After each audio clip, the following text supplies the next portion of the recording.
जब सुने के होई भोजपुरी गाना बस बजे के चाही गाना।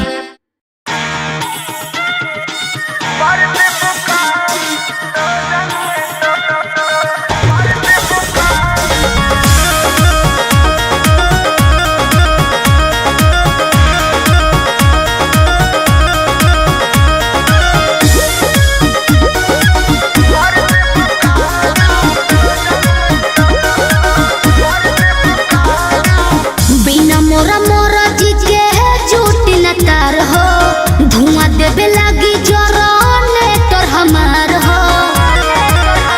राजा बिना मोरा मोरा जी के झूठ न तार हो, धुआं देवे लगी जरने तोर हमार हो।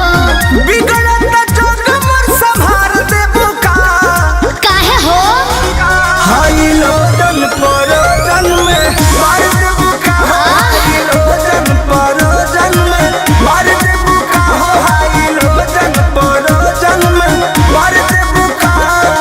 कहाँ से गिस गइल हो?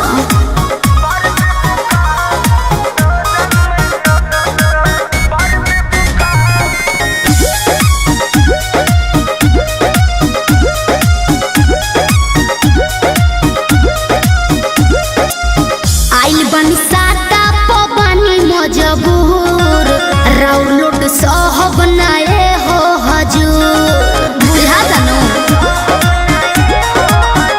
ना बहाना चली हो नाही खाना चली हो, काहे?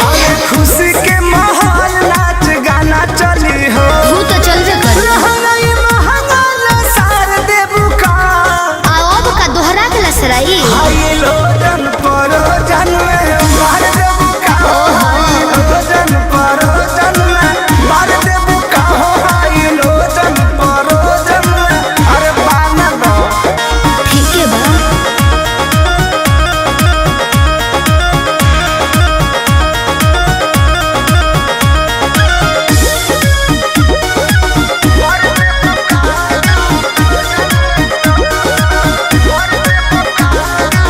कृष्णा बेदर्दी पर मोद सुनला, सोटब न भोले का पार धुनला।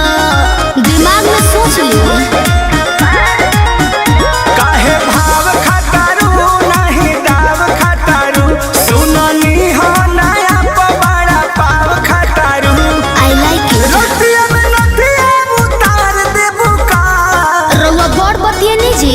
हाई लोजन परोजन में मार देबू का हाई लोजन परोजन में मार देबू का हाई लोजन परोजन में मार देबू का। बिना मोरा मोरा जी के झूठ न तार हो, धुआं देवे लगी जरने तोर हमार हो।